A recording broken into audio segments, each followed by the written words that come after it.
There's a new poll from CBS and YouGov that I want to share with you. I think these numbers are cause for concern. So the question here is, as you see it, the biggest threat to the American way of life today comes from, here are the options, other people in America and domestic enemies, 54%. Foreign countries and military threats overseas, 8%. The natural world, like water, viruses, and natural disasters, 17%.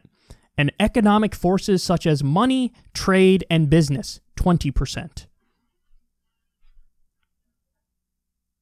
So there's an answer there that's correct, that's real, that I would argue is verifiable and provable, demonstrable. And the overwhelming majority did not pick the right answer. Okay? That is cause for concern.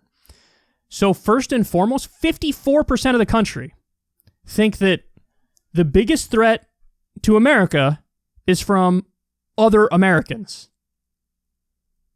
I mean, this is exactly what Matt Taibbi's thesis is in Hate Inc. And he, talks about it through the perspective of cable news, that people have been whipped up into a frenzy. The MSNBC viewers who are hardcore partisan Democrats think the partisan Republicans are the enemy of America and the problem in the country. And if you watch Fox News or One America News Network or Newsmax, you think Democrats are the problem in America and they're destroying the country. And I mean, the partisan divide is now so strong that people think that's a bigger problem than like climate change or COVID-19. Because again, one of the options was natural world, weather, viruses, natural disasters. But most importantly, people are overwhelmingly picking that over economic forces such as money, trade, and business. Guys, it all comes back to that. All of the root of all of the problems, it comes back to that. It comes back to the fact that there's a small number of people at the top of the country who really run everything. We can call them economic elites. And the system is rigged. The rules are rigged in their favor. And as a result of that, incredibly large numbers of people live in poverty and degradation with no hope, no prospects for a good future, no way out. And that really is the root cause of all the problems. You name a problem, and we could trace it back to that. Even something like climate change. We could have acted on climate change a long time ago if it wasn't for the fact that ExxonMobil and Chevron and big oil and the fossil fuel industry bought the government and owned the government. So again, small number of people at the top, a ruling elite, were the core of the problem there. You name the issue, I will tell you who's to blame. You want to talk about the drug war, for example. Well, the alcohol companies, the tobacco companies, big pharma, they can lose a lot if we legalize, tax, and regulate recreational marijuana and we stop locking people up for it. You can even go as far as to say, the way the status quo works, where certain people's jobs are tied to keeping people locked up for personal freedom choices, they're also to blame. But again, it's an elite at the top of society that are making decisions that benefit themselves and screw over everybody else. And the system is rigged. The system is not fair. That's the heart and soul of every problem in this country.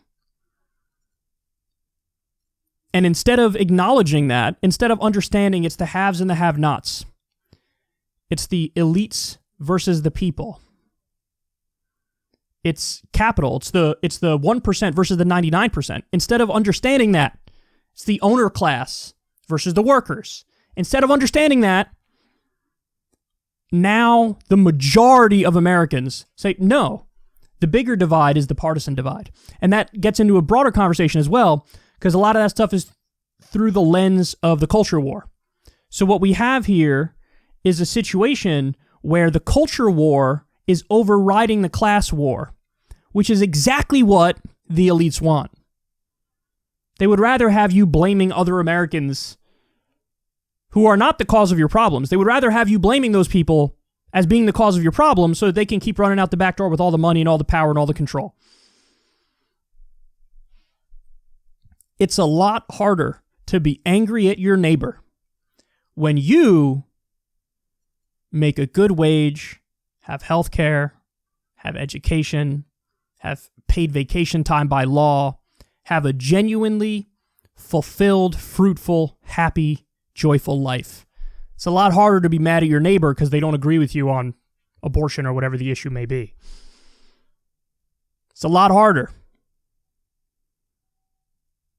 It's amazing how well the tricks of the elites have worked.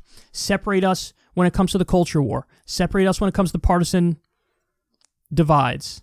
Separate us when it comes to race issues. All these divisions. And then we fight amongst each other. We blame each other. Meanwhile, they're getting exactly what they want. Total control of the system. They have all the power, all the money. They've rigged the system against everybody, not giving anybody a shot. And the numbers show it worked. Again, only 20% of the country is correct.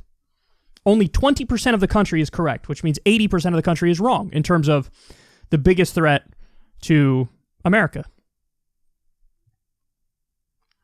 It's the corporations. It's the people at the top of the corporations. It's the moneyed interests. It's the elites.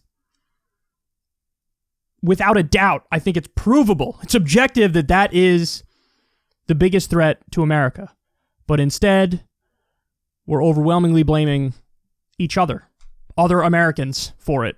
That's terrifying, man. That really is. The only piece of good news, I would say, is that only 8% of the country thinks foreign countries and military threats from overseas are the biggest problem.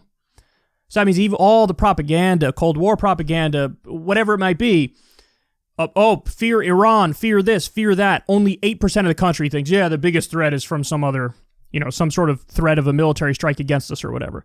That's positive. That's positive. Because that means, and that shows, polls also show Americans are generally anti-war. They want to get out of the wars. That's good. That's good. But it's not good that we've sort of completely fallen for the culture war. And the culture war is overriding the class war. And that has negative consequences, and it's time to address this and fix it.